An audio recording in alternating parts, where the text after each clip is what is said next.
14 मई 2014 दिल्ली का मौसम गर्म था, लेकिन सुप्रीम कोर्ट के परिसर के बाहर खड़ी भीड़ के माथे पर पसीना किसी गर्मी से नहीं, एक तूफान के इंतजार से बह रहा था। एक बूढ़ा आदमी, सफेद बाल, कांपते हुए हाथ, लेकिन चेहरों पर वर्षों की सत्ता का गुरूर। और उसके सामने खड़ा था एक नौजवान, आंखों में नफरत, होठों पर चुप्पी, लेकिन अंदर से एक ज्वाला सी फूट रही थी। ये मेरे पिता हैं, उस नौजवान ने मीडिया कैमरों की भीड़ में चीखते हुए कहा। और अगले ही पल न्यूज चैनलों की हेडलाइन चमक उठी, एनडी तिवारी पर पिता होने का दावा। उस दिन देश के करोड़ों लोगों की निगाहें एक आदमी पर टिक गई, एक नेता जो 3 बार उत्तर प्रदेश का मुख्यमंत्री रहा, विदेश मंत्री बना, आंध्र प्रदेश का राज्यपाल बना और अब एक पिता होने से इनकार कर रहा था। लेकिन कहानी यहीं से नहीं शुरू होती। यह कहानी शुरू होती है उत्तराखंड के एक छोटे से गांव बलूटी से, जहां एक लड़का पैदा हुआ था जिसे कभी अंदाजा भी नहीं था उसका नाम एक दिन भारत की राजनीति में सबसे ऊंचाई और सबसे शर्मनाक मोड़ों से जुड़ा होगा। नैनीताल का बलूटी गांव उस समय एक शांत और सादगी भरा ठिकाना था। सूरज की किरणें जब पहाड़ों पर पड़ती तो पूरा गांव सुनहरी रोशनी में नहा उठता। तिवारी परिवार का घर गांव के बीचों बीच था। मिट्टी की दीवारें, लकड़ी के खंभे और एक छोटा सा आंगन। यहीं नारायण दत्त तिवारी ने अपनी पहली सांस ली। उनके पिता पूर्वानंद तिवारी एक स्वतंत्रता सेनानी थे, जिनकी आंखों में आज़ादी का सपना था। उनकी मां एक साधारण गृहिणी, परिवार की धुरी थी, जो अपनी मेहनत से घर को जोड़े रखती थी। नन्हा नारायण बचपन से ही अलग था। गांव के स्कूल में वह अपने शिक्षकों को हैरान कर देता। एक बार जब वह केवल 8 साल का था, उसने अपने शिक्षक से पूछा, अंग्रेज हमारे देश को क्यों नहीं छोड़ते? शिक्षक हंस पड़े, लेकिन नारायण की आंखों में एक ऐसी चमक थी जो भविष्य की ओर इशारा कर रही थी। वह किताबों में डूबता रहा और गांव के बुजुर्गों की कहानियां सुनकर स्वतंत्रता संग्राम के सपने देखता रहा।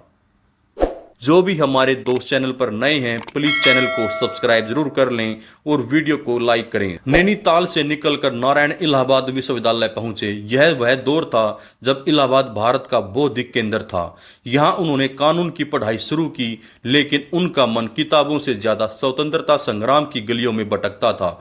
वो कांग्रेस के युवा कार्यकर्ता बन गए। 1942 के भारत छोड़ो आंदोलन में उन्होंने सड़कों पर नारे लगाए, पर्चे बांटे और कई बार जेल की सलाखों के पीछे भी गए।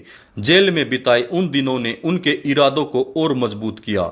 ये देश मेरा है, वह सोचता है, और इसे आज़ाद कराने में मेरा भी योगदान होगा।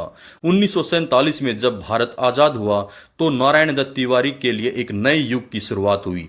अब वह एक युवा वकील थे, लेकिन उनकी असली मंजिल राजनीति थी। 1952 में वह पहली बार उत्तर प्रदेश विधानसभा के लिए चुने गए। उनकी जीत कोई संयोग नहीं थी। तिवारी की वाकपटुता, जनता से जुड़ने की कला और उनकी बौद्धिक गहराई ने उन्हें एक उभरता सितारा बना दिया। वो गांव-गांव घूमते, लोगों की समस्याएं सुनते। एक बार एक किसान ने उनसे कहा, साहब हमारे गांव में सड़क नहीं है, बारिश में सब कुछ डूब जाता है। तिवारी ने न केवल उसकी बात सुनी, बल्कि अगले साल उस गांव में सड़क बनवाने का वादा पूरा किया। उनकी यही कार्यशैली उन्हें जनता का चहेता बनाती गई। तिवारी जल्द ही कांग्रेस के भरोसेमंद नेताओं में शुमार हो गए।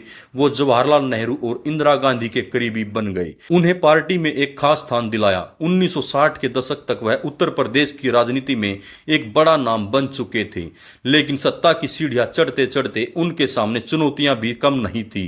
विपक्षी नेता उनकी नीतियों पर सवाल उठाते और कई बार पार्टी के भीतर ही उन्हें विरोध का सामना करना पड़ता, लेकिन तिवारी अपनी बुद्धिमत्ता और धैर्य से हर चुनौती का सामना करते गई।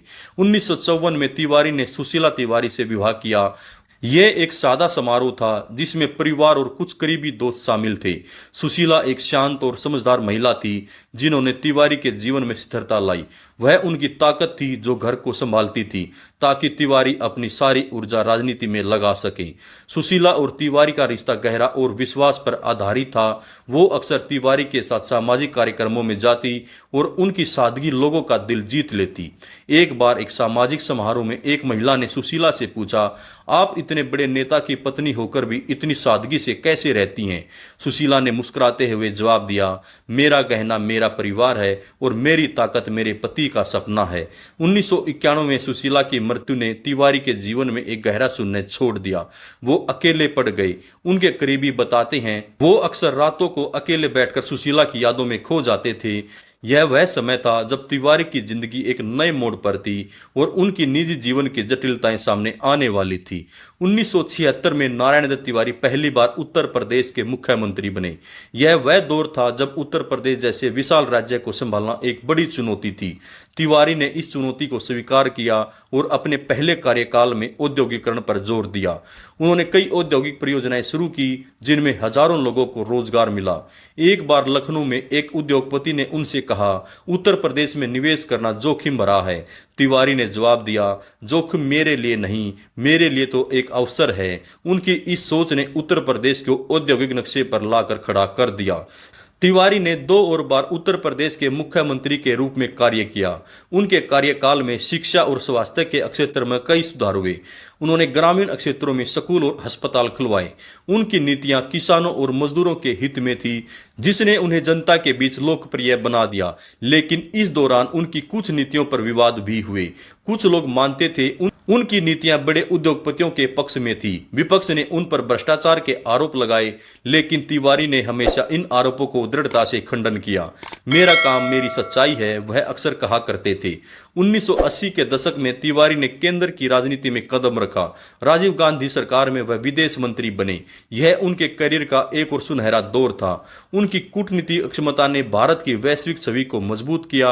वह अंतर्राष्ट्रीय मंचों पर भारत का प्रतिनिधित्व करते और अपनी बौद्धिक गहराई से सबको प्रभावित करते थे। एक बार एक अंतर्राष्ट्रीय सम्मेलन में एक विदेशी राजनयिक ने उनसे पूछा, भारत इतना विविधतापूर्ण देश कैसे एकजुट रहता है? तिवारी ने जवाब दिया, हमारी ताकत हमारी विविधता में है और हमारा एकजुट होना हमारी आत्मा में है। यह जवाब आज भी उनकी कूटनीति बुद्धि का प्रतीक है। तिवारी ने वित्त मंत्री और उद्योग मंत्री के रूप में भी कार्य किया। उनकी आर्थिक नीतियों ने भारत के औद्योगिक विकास को गति दी, लेकिन केंद्र की सियासत में भी उनके सामने कई चुनौतियां थी। पार्टी के भीतर और बाहर उनके विरोधी उनकी नीतियों पर सवाल उठाते, लेकिन तिवारी अपनी मेहनत और दृढ़ता से हर चुनौती का सामना करते। 2000 में जब उत्तराखंड एक अलग राज्य बना तो यह तिवारी के लिए एक सपने के सच होने जैसा था। वह हमेशा से पहाड़ी क्षेत्र के विकास के लिए काम करना चाहते थे। 2002 में वह उत्तराखंड के पहले मुख्यमंत्री बने। यह उनके करियर का सबसे महत्वपूर्ण दौर था। तिवारी ने उत्तराखंड में पर्यटन, बुनियादी ढांचे और शिक्षा पर विशेष ध्यान दिया। उनके कार्यकाल में देहरादून और हरिद्वार जैसे शहरों का विकास हुआ। उन्होंने पर्यटन को बढ़ावा देने के लिए कई परियोजनाएं शुरू की, जिससे उत्तराखंड आज एक प्रमुख पर्यटन स्थल के रूप में जाना जाता है। लेकिन इस दौरान भी उनकी नीतियों पर सवाल उठे। कुछ लोग मानते थे देहरादून और मैदानी क्षेत्रों पर ज्यादा ध्यान दे रहे थे, जबकि पहाड़ी क्षेत्र उपेक्षित थे। विपक्ष ने उन पर पक्षपात का आरोप लगाया, लेकिन तिवारी ने इन आलोचनाओं को नजरअंदाज करते हुए अपने काम पर ध्यान दिया। 2007 में तिवारी को आंध्र प्रदेश का राज्यपाल नियुक्त किया गया। यह उनके लिए एक नई जिम्मेदारी थी, लेकिन यह दौर उनकी जिंदगी का सबसे विवादास्पद अध्याय बन गया। 2009 में एक स्थानीय न्यूज चैनल ने कुछ आपत्तिजनक वीडियो प्रसारित किए, जिनमें तिवारी कथित रूप से अनुचित स्थिति में दिखाई दिए। यह खबर जंगल की आग की तरह फैली। पूरा देश स्तब्ध था। तिवारी जैसे सम्मानित नेता पर इस तरह के आरोप थे। सोशल मीडिया और समाचार चैनलों पर उनकी आलोचनाएं होने लगी। कुछ लोग इसे साजिश मानते थे, लेकिन जनता का एक बड़ा हिस्सा उनकी नैतिकता पर सवाल उठाने लगा। तिवारी ने इस मामले पर ज्यादा कुछ नहीं कहा, लेकिन दबाव बढ़ने पर उन्होंने नैतिक आधार पर इस्तीफा दे दिया। यह उनके करियर का सबसे कठिन क्षण था। वह चुपचाप दिल्ली लौट आए, लेकिन उनकी आंखों में वह चमक अब फीकी पड़ चुकी थी। 2008 में तिवारी की जिंदगी में एक और तूफान आया। उज्ज्वला शर्मा के बेटे रोहित शेखर ने कोर्ट में दावा किया कि तिवारी उनके जैविक पिता हैं। यह खबर भारतीय राजनीति में एक बम की तरह फटी। रोहित ने अपनी मां के साथ मिलकर तिवारी के खिलाफ कानूनी लड़ाई शुरू की। तिवारी ने शुरू में इस दावे का खंडन किया। वो डीएनए टेस्ट से बचने की कोशिश करते रहे, लेकिन कोर्ट का दबाव और जनता की नजरें उन पर थी। 2012 में डीएनए टेस्ट ने साबित कर दिया रोहित वास्तव में उनके बेटे हैं। इस खुलासे ने तिवारी की छवि को और धूमिल कर दिया। उनके प्रशंसक हैरान थे और उनके आलोचकों को एक नया हथियार मिल गया। 2014 में 88 साल की उम्र में तिवारी ने उज्ज्वला शर्मा से विवाह कर लिया। यह एक ऐसा कदम था जिसने सभी को चौंका दिया। यह विवाह सामाजिक और सांस्कृतिक मानदंडों के खिलाफ था। कुछ लोगों ने इसे तिवारी की जिम्मेदारी स्वीकार करने की कोशिश माना, तो कुछ ने उनकी छवि को खराब करने की कोशिश की। 2018 तक तिवारी की उम्र काफी हो चुकी थी। उनका स्वास्थ्य खराब रहने लगा था। 18 अक्टूबर 2018 को अपने 93वें जन्मदिन पर नारायण दत्त तिवारी ने इस दुनिया को अलविदा कह दिया। उनका निधन भारतीय राजनीति में एक युग का अंत था। तिवारी को उत्तराखंड और उत्तर प्रदेश के विकास पुरुष के रूप में याद किया जाता है।